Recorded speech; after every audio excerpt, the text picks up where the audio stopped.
I hate cleaning windows, so I decided to buy and test one of the many window cleaning robots available on Amazon. After several hours of cleaning, I'm generally happy with this device, but it also needs some design improvements.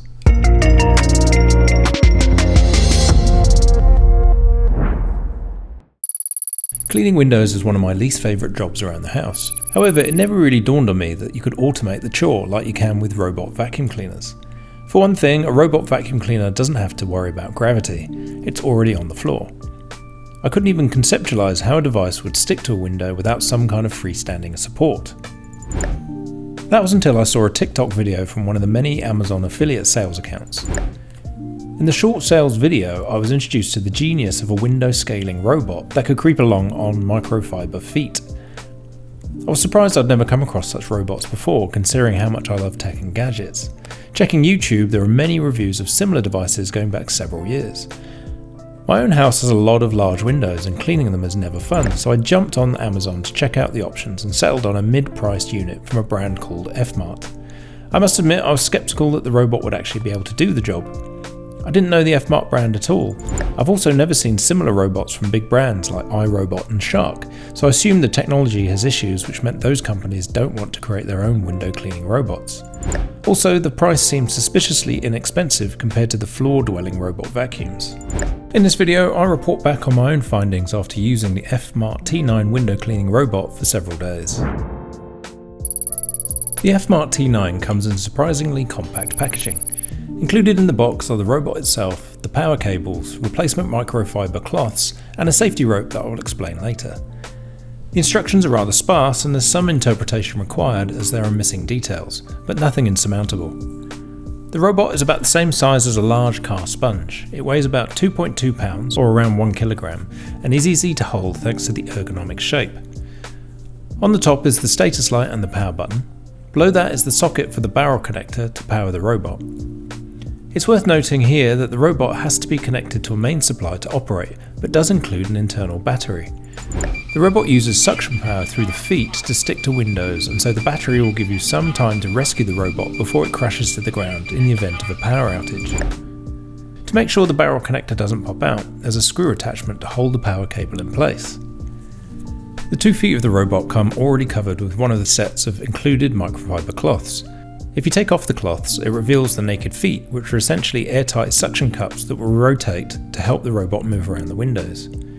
The other main feature is the hole for the included safety rope that screws into the opening. The rope is meant to be a safety measure to stop the robot tumbling to its demise should it lose suction for any reason. While it's recommended to always use the rope attached to a suitably secure anchor point near your window, the reality is the design isn't that useful. I'll cover this off later in the video. The robot also comes with a remote control that has a number of features that aren't truly explained in the manual. In the next chapter, I'll share what I've learned. The final piece of kit included in the box is an empty spray bottle. It's while unpacking the bottle that I realised that the manual included with the robot deviates somewhat from the actual device. Instead of the bottle designed to pour water into the robot, the included bottle includes a spray nozzle instead. It wasn't until using the robot the first few times that I realised why that was. The robot can only spray downwards, and so when you start a clean you want to spray the top of the window first. To use the robot, it requires a little bit of preparation. First, the unit is designed to use water as the cleaning solution according to the manual. The reservoir seems really tiny considering the size of the windows I had in my house, so I had visions of constantly topping up the water level, but it turned out that wasn't the case during operation, which was a really nice surprise. The tiny amount sprayed out by the robot meant that the reservoir was good for 3 or 4 large windows. The next step is to find an anchor around your window for the safety rope. The idea is that in the event of a catastrophic suction failure, the safety rope will stop the robot crashing to the floor to be smashed to pieces. Applying some school-level physics, I figured out that the rope would need to be long enough to reach the corners of the window, but not so long that the rope would be too slack for a vertical fall. Getting it wrong could potentially result in a Looney Tunes style miscalculation. I decided to employ some picture hooks screwed into the top of the window and the door frames in the middle to tie off the rope. I was quite pleased with myself until it dawned on me that unfortunately it still wasn't going to work. There were 3 things working against me. Again, after applying some simple physics principles, it became evident that making the safety rope short enough to stop the robot hitting the floor meant the robot wouldn't be able to reach the very bottom of windows, especially on my sliding doors. Compounding the issue was the fact that the anchor point on the robot was on the wrong end. The point where you screw in the rope was on the bottom. So, it was possible to give enough slack to clear the bottom of the door, but the intended design doesn't take into account the whole device will pivot and exceed the safety rope length to hit the floor or windowsill in the event of a fall. Shortening the rope to account for the extra length then meant that the robot wouldn't be able to clean a fair percentage of the surface area. My guess is that the safety rope design is possibly meant for external surfaces of windows in an apartment block, or on the upstairs levels of your house. Even then, I'd be worried about simply clipping even the slimmest window ledge, as it would irreparably damage the robot. Certainly in my own house, even using the robot on a window surface that doesn't reach the floor would still put the device in jeopardy of hitting the windowsill. With that in mind, I ended up not bothering with the rope at all for most windows. One nice design touch is that the power cable that comes with the robot is very generous, and you'll be able to power the device in all but the most extreme locations around your home. I was able to clean the inside and outside of my balcony doors without having to use an extension cable.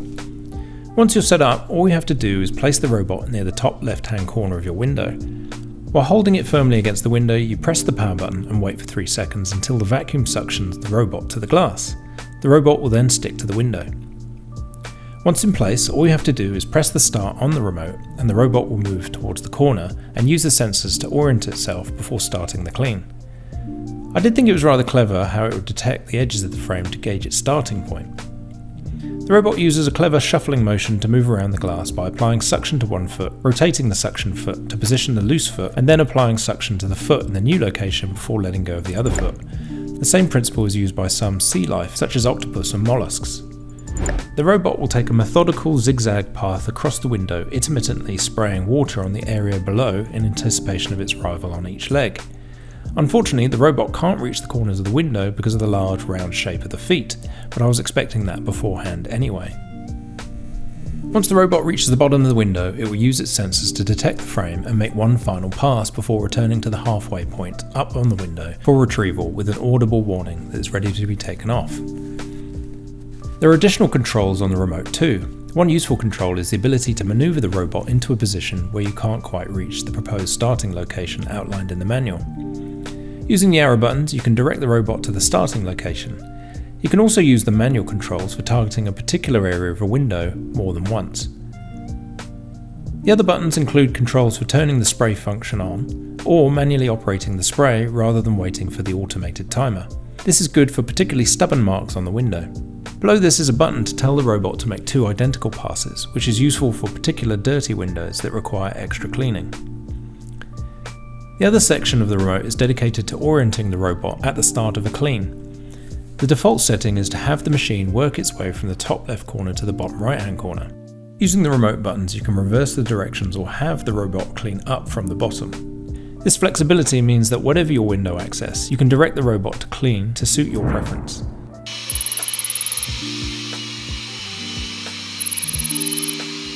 The robot is fairly noisy at 75 decibels, which puts it in the same bracket as a hand vacuum cleaner. However, it's not so noisy as to be annoying.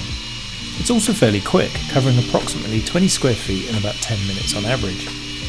On first inspection, it seems like the robot did a good job, but it was only after the sun hit my windows later in the day that I realised it was leaving a lot of smudges and smears, which was disappointing. I was already sceptical that just water wouldn't be enough to clean the windows effectively, but was willing to give the robot the benefit of the doubt, quietly hoping the rotating microfiber cloths would offset the lack of cleaning power from just water alone. Unfortunately, it wasn't to be. This is especially true for exterior surfaces of my windows that were exposed to the elements and a lot dirtier as a result.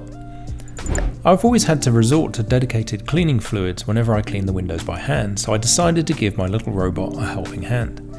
Ignoring the manual, which only mentions using water, I refilled the reservoir with some Windex instead and set it going again.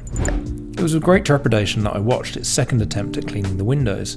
My initial thoughts were that the manufacturer probably didn't recommend chemical cleaning fluids as it would disrupt the ability of the robot to successfully suction to the window. However, despite my fears, the robot has literally stuck to its task without falling off. Yet. After examining the results again, the window was much cleaner and removed the worst of the smears and smudges.